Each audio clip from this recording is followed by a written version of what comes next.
All right, now moving on to the second section, which is the balance sheet. So what I like to do most of the time whenever I have the balance sheet or whatever I'm solving for a balance sheet question, first I would start by writing down my formula. So now I'm going to write all those line items which are under my balance sheet. So first starting off with my non-current asset, which is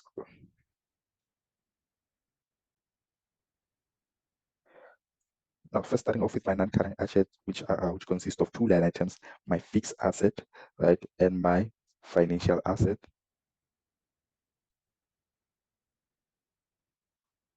Now you know that your financial asset, it is your fixed deposit always under your non-current asset, right? So here we would look for information relating to fixed deposit and we would recognize it under financial asset.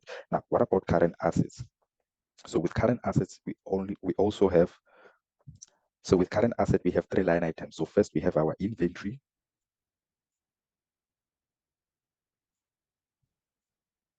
trade and other receivables, which is already written, and lastly, cash and cash equivalents. Cash equivalent. So I'll just abbreviate it to space, but remember, when you're in an exam, you are not allowed to abbreviate. You should write it in full, right? So these are my assets. Now, moving on to equity and liability sections. Under my equity section or my ordinary shareholders equity, I have my ordinary share capital,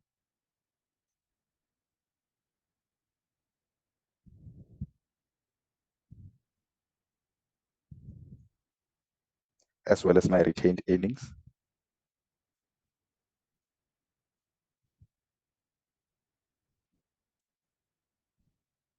Now, my non-current liabilities, so it could either be a long-term loan or mortgage bond. Now, in this case, let me see what are my non-current liabilities. So I have a loan, right? So I'll just say loan, Ruby Bank. So my non-current liabilities, or I'll just classify it as a loan.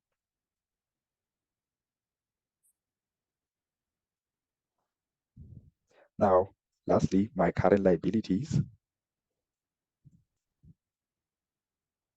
So my current liabilities, I have my trade and other payables, right, of which yes. Also, always I have my current portion of loan, my current. Now remember, this portion, it is from your long-term loan, right? And it's that portion from your long-term loan that is payable within 12 months, current portion of loan. Now, remember also with regards to your SARS can be a current liability. It can also be a current asset. So it can either be both, right? But so far, these are the line items I can think of, right? So as we continue, right, I'm going to try, especially when we get to the current liability section, I'm going to try and see if on the additional information I have, can I classify other current liabilities which are missing here, right? So now,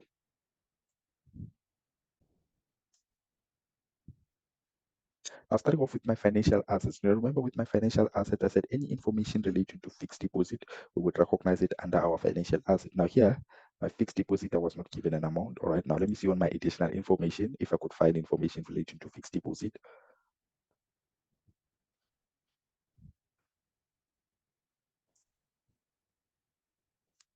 Okay, now they say, okay, in the previous years, the business did not have any financial investments. Now on 1 May, now this is important. Now remember, when is our financial year starting? So let me just erase here.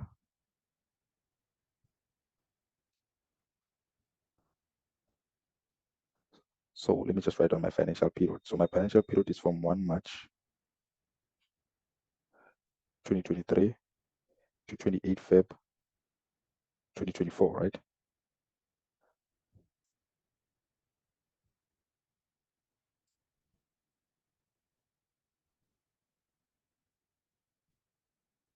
And now this information says that, okay, on 1 May, right? So 1 May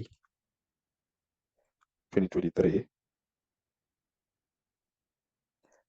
they invested into a fixed deposit account at 9% interest per annum, right? So here they're giving us the date, they're also giving us the interest, which is 9%.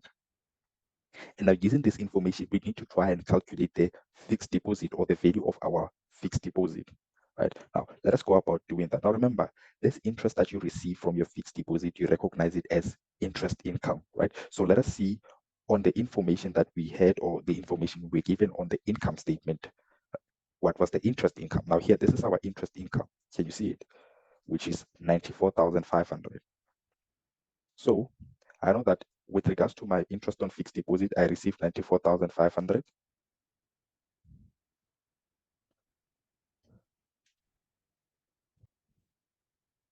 So my interest was 94,500. So now, using this interest, I need to try and calculate, right, my fixed deposit. So this fixed deposit, it was there as of 1 May. So starting off, let me count the number of months it was present. So from May up until 28 February, it was there for 10 months. So what I would do, I would say, okay, I have my interest, which is 94,500. What I want always stays at the top. Now, I'm looking for 100%, and I have my interest, which is 9%. Now, with regards to the number of months, right, I need to also multiply this with the number of months. But because now I'm working backwards, remember now I'm working backwards, I'm trying to determine the fixed deposit amount. I cannot say 10 over 12. In this case, I'm going to use the inverse. I'm going to say this multiplied by 12 over 10 because I'm working backwards. I'm trying to determine my fixed deposit amount. All right. Now, when you punch this into your calculator, your fixed deposit, it should be equals to 1,260,000. Now, this is the fixed deposit amount which you need to recognize on our balance sheet. So here, financial asset is 1,260,000.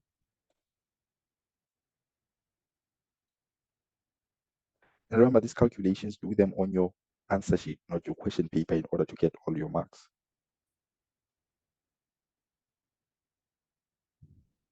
Right. Now, moving on to inventory. Now, with inventory, we need to take the balance or the inventory balance of our trading stock from the physical stock count.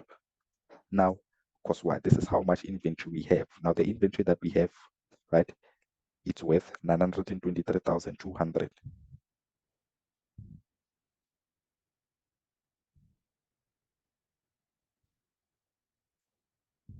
And also, remember, with your stationery, we had stationery which was worth 68,300, right? And we only used stationery worth 58,520. And I said the difference between the two, it would be the stationery that we have on hand.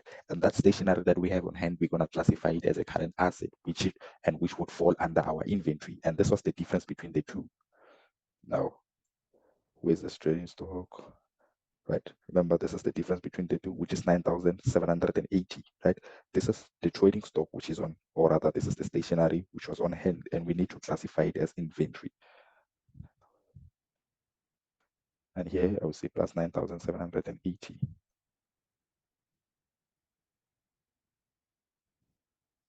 So 923,200 plus 9,780, my inventory balance should be equals to 932,980.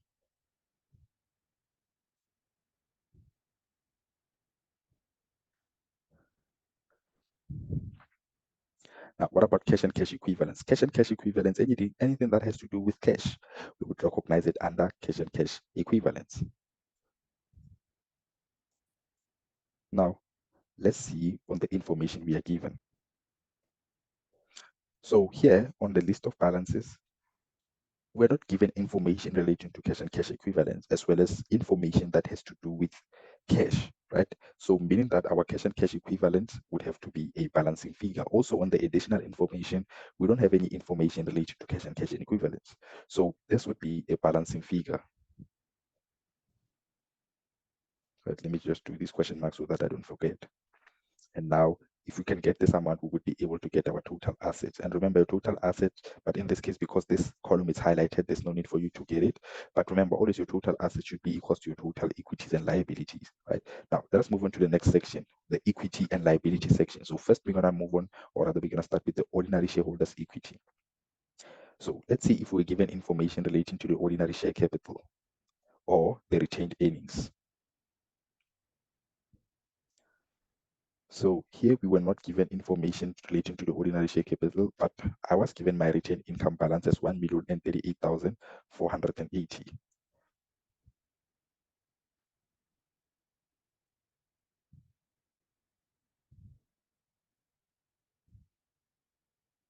Right. Now, how can I go about getting my ordinary share capital? Let me see if there's any information relating to ordinary share capital here.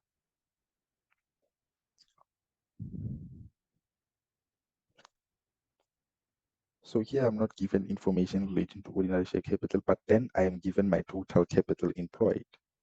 Now, what would I do with this total capital employed? So to get my ordinary shareholders equity balance, which is this balance, right? So my ordinary shareholders equity balance, I need to take my total capital employed,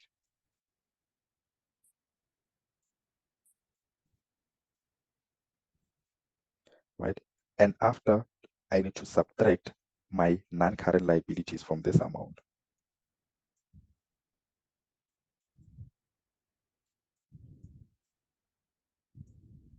So if I take my total capital employed balance and I subtract my non-current liability balance, I would get my ordinary shareholders equity balance, right? Now, let me see if I could be able to do that. So how much total capital employed are we given? It was 16,176,000. So now I have 16,176,000. And I need to subtract my non-current liability, which is loan. Now, let me just solve for this loan line item, right? So here, let me just try and go and see the information relating to my non-current liability. So first, let me see my loan balance. So my loan balance from Hlubi Bank, it's 1,624,000.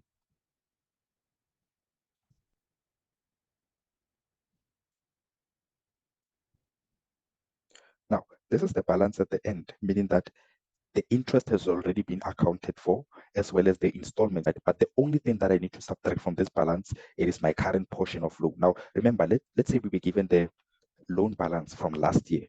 In order to get the correct loan balance for this year, we would say, okay, it is our balance at the beginning.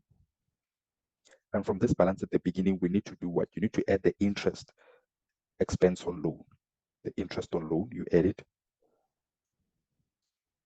You need to minus your installments.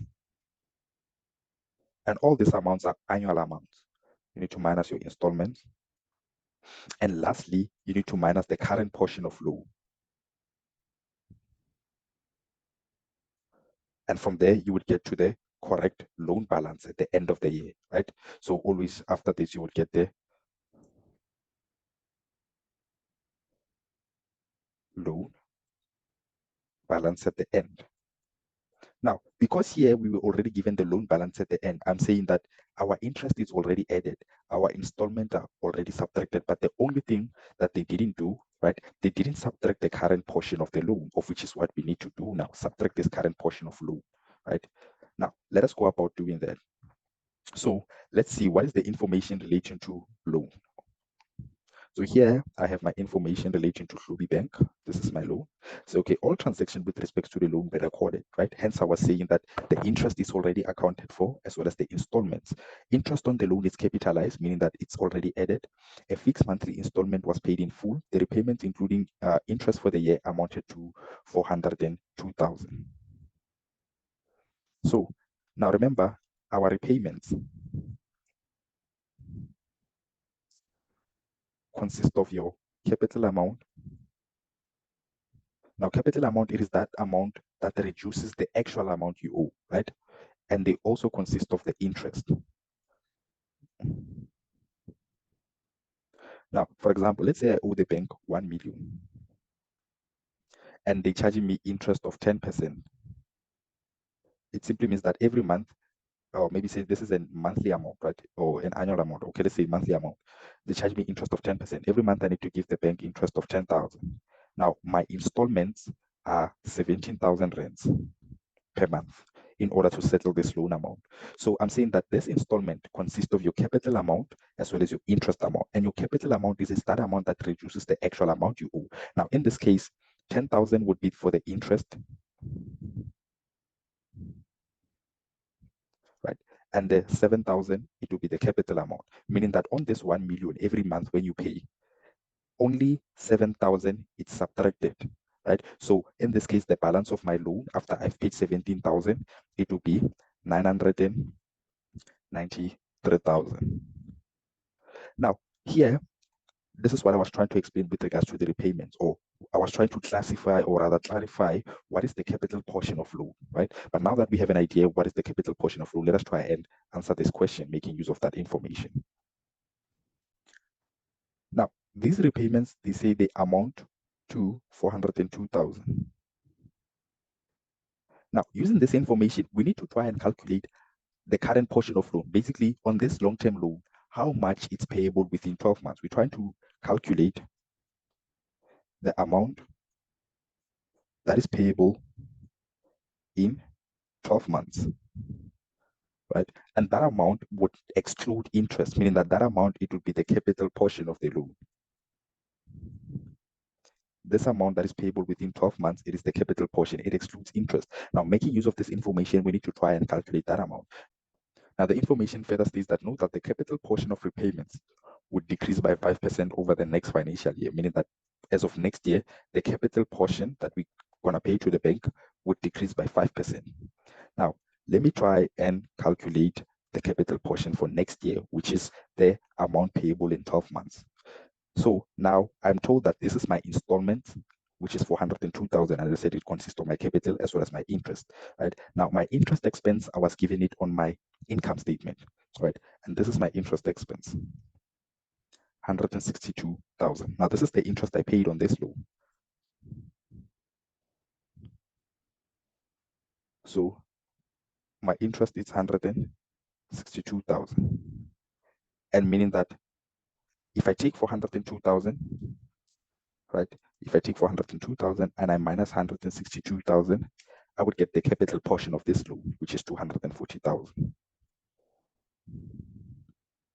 So the capital portion of the loan for this year, it was 240,000. The interest that I paid, it was 162,000. Now, I said, and here the information says that, okay, because remember, we're trying to calculate the amount payable in 12 months, basically the capital portion of the loan next year. So the capital portion doesn't change. It always remains constant unless stated otherwise. And in this case, the capital portion for next year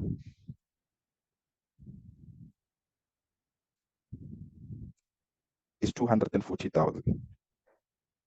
This is the amount which is payable in 12 months. This is the current portion of loan. But the information further states that note that the capital portion of the repayments would decrease by 5% over the next financial year, meaning that we need to remove 5% from this amount to get the capital portion of next year, right? So let us go about doing that.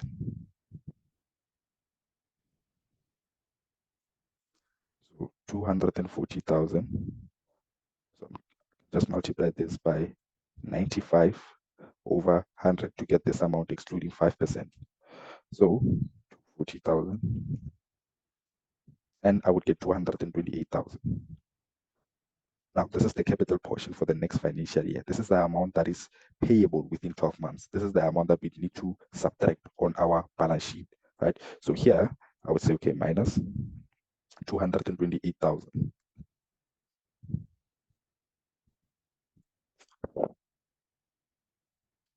Now, if I punch this into my calculator, my loan balance should be equals to 1,396,000.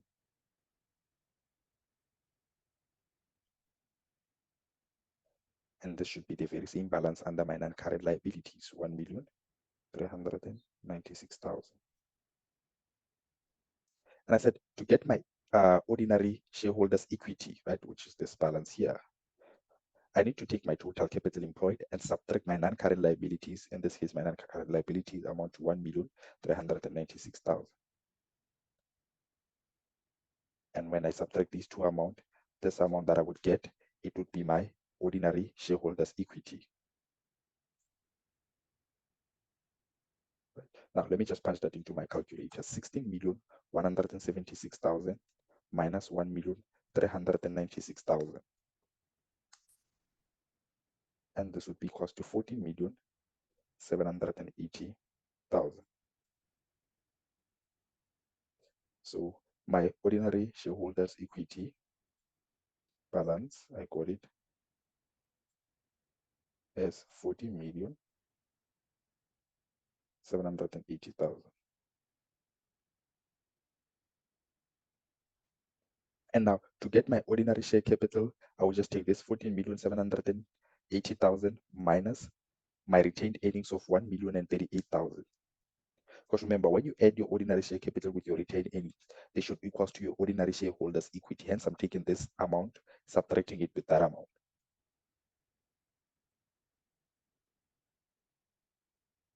And my ordinary share capital would amount to 13,742,000.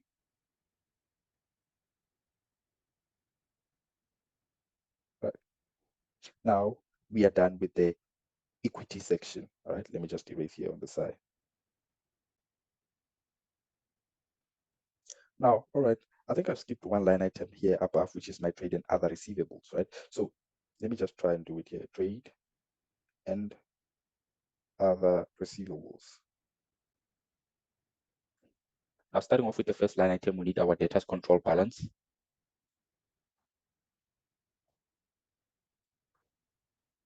And from this debtors control, we need to always subtract provision for bad debts.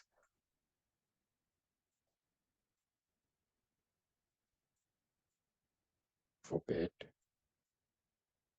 debts. Now, the preceding line items, which follows for the trade and other receivables note, is our accrued income. This is income that is accrued to us. Prepaid expense. These are expenses which are extra. For example, our water and electricity bill for the year is 400 rands, but we paid 700 rands. The 300 difference between the two would be our prepaid expense. And we have your SARS account. Now, your SARS account can either be a receivable or a payable, right? Depending on whether SARS owe you money or you owe SARS money. So this one, I'm just going to write it here just in case SARS is a receivable. And also in across to the additional information, there was a debtor who was transferred from the creditor's control to the debtor's control. So I'm just simply going to write this here, transfer. All right. Now, starting off, let's try and classify these amounts, right? Starting off with our debtor's control, let us see on the list of balances we are given, what is the debtor's control amount? So here on my list of balances, this is my debtor's control amount, which is 480,390.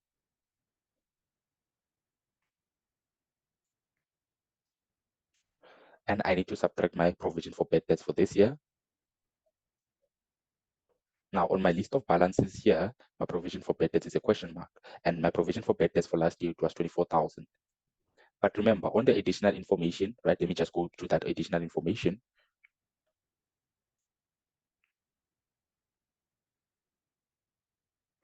See, they said the increase in provision for bad debts by 6.5 wasn't recorded, meaning that we need to add 6.5 on this amount, and then we would get the provision for bad debts for this financial year. So punching that into my calculator, provision for bad debts for this year should equal to 30,500.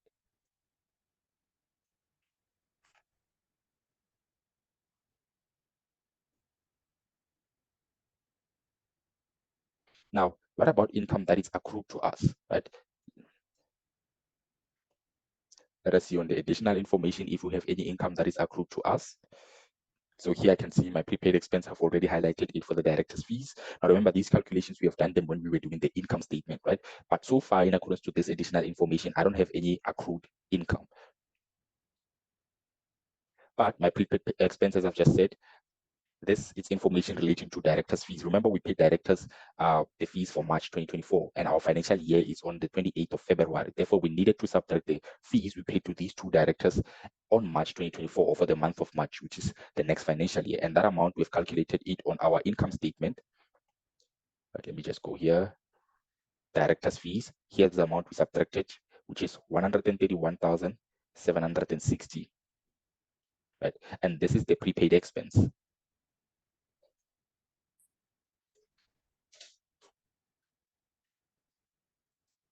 Now, let me see whether my SARS is either receivable or payable in accordance to the information, right? Now, on the additional information, they say the amount of tax is still receivable from SARS, meaning that, okay, we indeed need to recognize the SARS account or the SARS balance in our trade and other receivables. Now, let's see how much do we owe SARS, or rather, how much does SARS owes us. Now, in accordance to the information, right? This is the provisional payment we made. We made a payment to SARS of 1,812,000.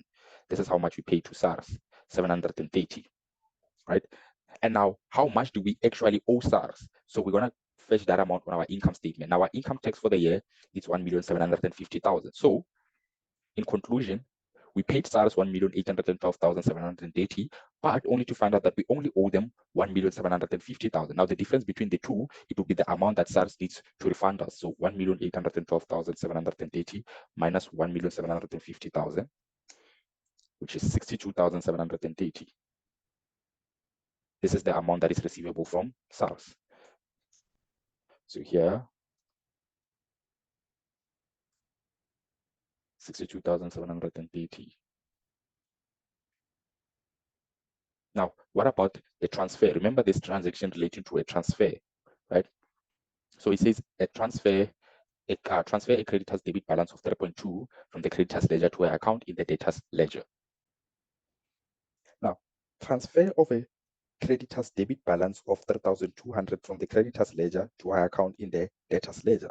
Now, before we can go about adding and subtracting any amounts, let me try to show you in terms of ledgers what's actually happening here, right? Or try to explain this transaction in terms of ledgers. So now I'm going to draw two ledger accounts. So this one, it's for my creditors. So this creditors, it increases on the credit side and it decreases on the debit side.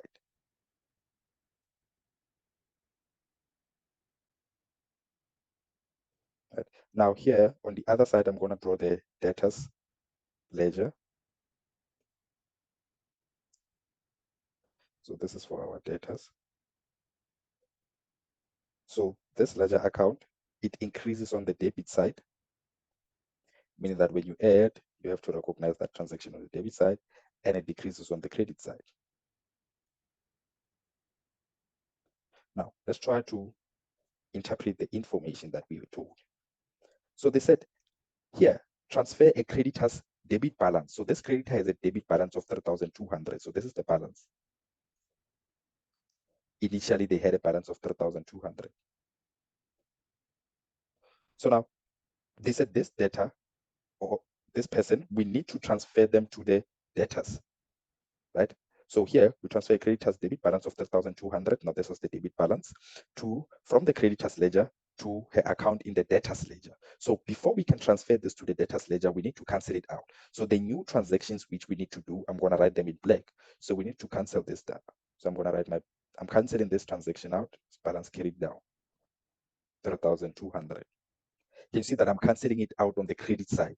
And now I'm transferring it to my debtors control balance, right? Which would be on my debit side. So here, I would say, all right,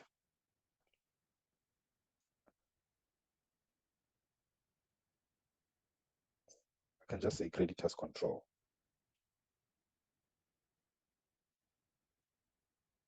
which is 3,200. So basically, this is what the information is saying. Initially, this debtor has had a debit balance of 3,200, and then we transferred them to the debtor's ledger. And before we can transfer them to the debtor's ledger, we need to first cancel out this 3.2, and then we're going to transfer it to the debtor's ledger, which is here. Now, can you see these new transactions? I've highlighted them in black. So in our creditor's ledger, right? Or rather, before we get to that, can you see that actually this transaction affects two accounts, our creditors control, right, which forms part of our trade and other payables, and it also affects our debtors control, which forms part of our trade and other receivables. Now, we are on the trade and other receivables part, and can you see that here, this transaction has affected the debit side, which is the plus side, right? So meaning this 3.2, I would need to add it on my trade and other receivables. And also this 3.2, I would need to add it on my trade and other payables, because why? This transaction has affected the credit side of my creditors control. And I said the credit side is where this control account is increasing, right? So in summary, transactions like this whereby a debtor is transferred, right, they affect both your trade and other receivables as well as your trade and other payables. And in this case, this transaction, this 3.2, we're going to add it on our trade and other receivables, because why? It is affecting our debit side. And we said this transaction, or rather this account, increases on the debit side. And we would also add it on the trade and other payables, because why? This transaction affected the credit side of this account. which is increasing here. So as a result, this transfer, we would add the 3,200 here, right? Now, adding all these amounts, right? So 480,390 minus 30,500 plus 131,760 plus 62,730 plus 3.2.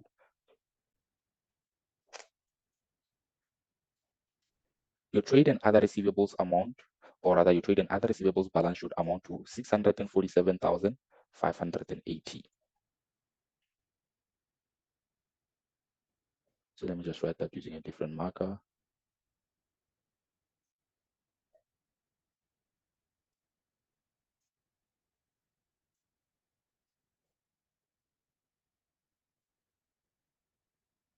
$580, right?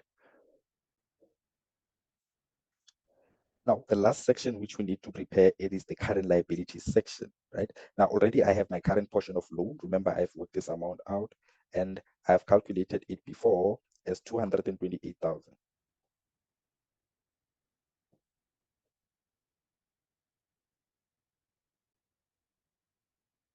Now, the first line item that I need to prepare is my trade and other payables. Now, let me give you a tip. Always when you're going to prepare the balance sheet, your trade and other receivables, as well as your trade and other payables, you would always need to do a note, right? But if you're comfortable with working with brackets, you can also do that. But the point that I want to emphasize is that there would always be adjustments affecting these line items, your trade and other payables, as well as your trade and other receivables. So now I'm going to try and prepare a note for my trade and other payables.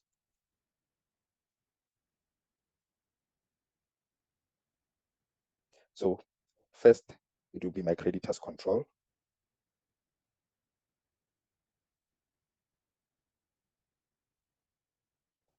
Right? And afterwards, after my creditors control, I would need to recognize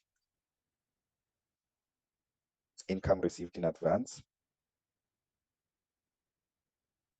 This is the income that I received and it's extra.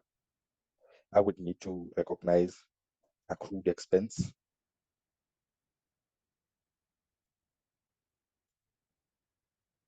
Expenses which are not fully paid.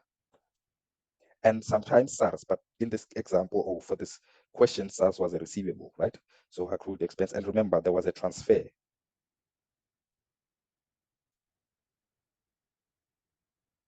Right? So there was a transfer. And because, let me just go there again. And because this transfer was on the credit side, and we said this account increases on the credit side, we would need to add this 3,200. So already here, I'm going to add that 3,200.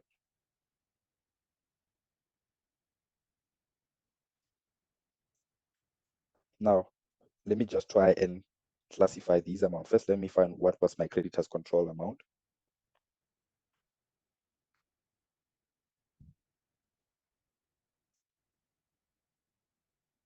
So this is my creditors control, which is 1,024,565. Right. Now, let me see if there was any income that was received in advance so that I could be able to subtract it. Now, going back to my additional information, right? Remember rent. So remember rent was received 1 month in advance, and that amount we have calculated was 20,700, right? So this is supposed to be not 20,760. This is 20,700. And this is the amount we subtracted from the rent. Just to confirm, let us go back to our income statement, right? You see, we subtracted the 20,700 because this was the rent we received 1 month in advance. So here, income received in advance is 20,700. What about expenses that are accrued, not fully paid? So remember here, we said, okay, only 2/3 of the audit fees were paid. The balance would be paid on March, right? So here, this expense was not paid in full. And remember, how did I go about making this calculation? I said, okay, how much are my audit fees? So my audit fees were 69,720. So, okay, 69,720, right? And I said, okay, to find how much, remember the calculation I did when we were preparing the income statement. I said, okay, if I pay 2/3, meaning that if I take 1 minus 2 over 3, I would find the outstanding that is supposed to be paid. And I said this balance would be paid next year. But because this expense is for this year, this transaction needs to be recognized this year. And I found that, okay, 1 minus 2 over 3, my balance was 1 over 3. Because adding these two, they should all, or they should be equals to 1, which is my total. Now, I said, okay, what I want always stays at the top. I'm looking for 1 over 3. What I have always must be at the bottom. And I have 2 over 3. So this is 2 divided by 3.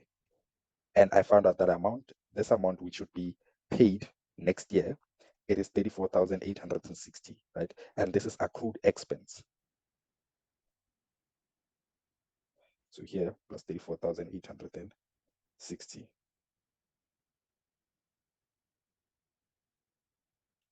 So remember that this income received in advance, it relates to rent. This relates to audit fees.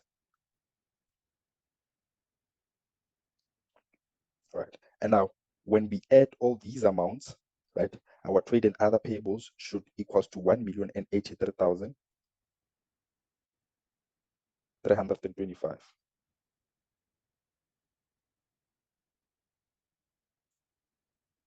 So this would be 1,083,325.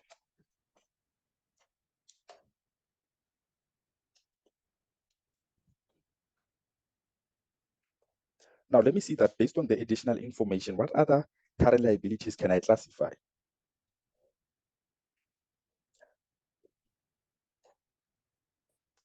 So this transaction, I'm already done with it. This transaction, we're done with it. Same applies with this, same applies with that one. This one, we're already done with it. So I'm just highlighting those transactions we have done. This one, we did it. For rent, director's fees is dealt with. Fixed deposit, we dealt with it. Transfer, it was adequately dealt with. Your loan. Oh, the only outstanding, so also these ones, these two, we have dealt with it. The only transaction which we didn't look into, it is this one relating to total dividends for the year. So they say, okay, our total dividends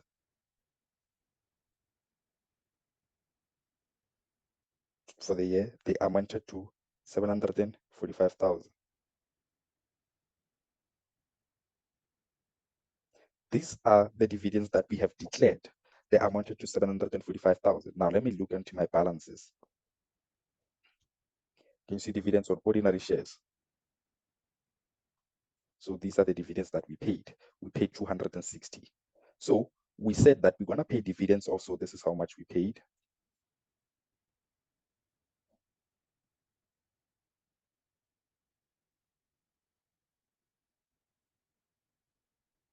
So we paid 260 in accordance to this information. Dividends on ordinary shares, 260,000.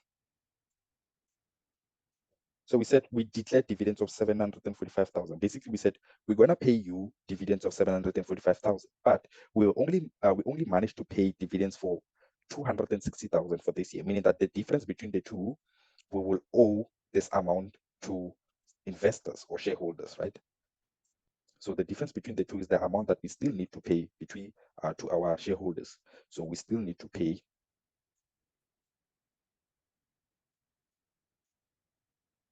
to pay. So this is the amount we still need to pay. We need to take the difference between the two because we said we're going to pay you 745,000, but then we were only able to pay 260,000. So let me just punch this into my calculator, which is 485,000. Now, this is how much we still need to pay to our shareholders, right? And what do we classify this amount as? This amount is classified as shareholders for dividends. Now, shareholders for dividends are dividends that you still owe to your shareholders. Basically, these are dividends that were declared but not paid, right? So this amount is our shareholders for dividends. And this shareholders for dividends, it's a current liability, meaning that it is an amount that is payable within 12 months, right? So I'm going to classify that amount on my balance sheet.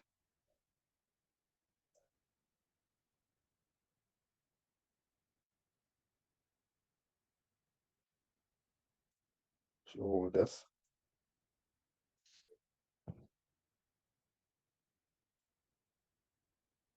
for dividends. And I said this amount would be equals to 485,000.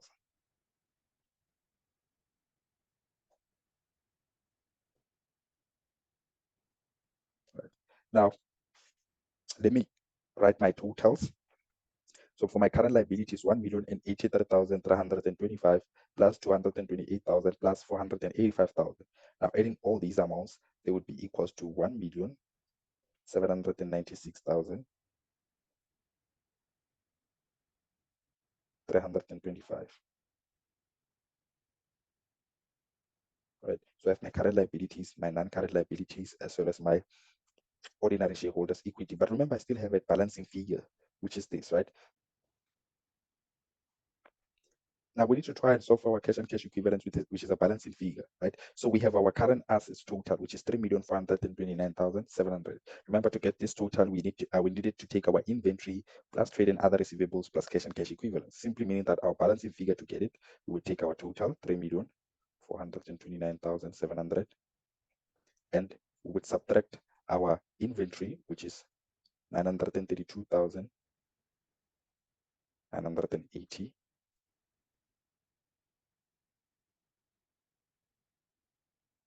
And we would also subtract our trade and other receivables balance of 647,580.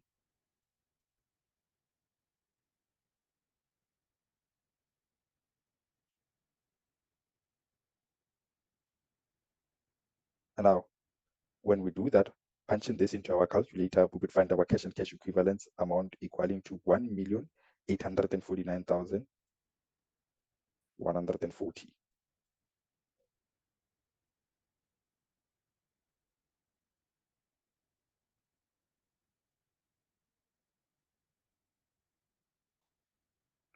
Right.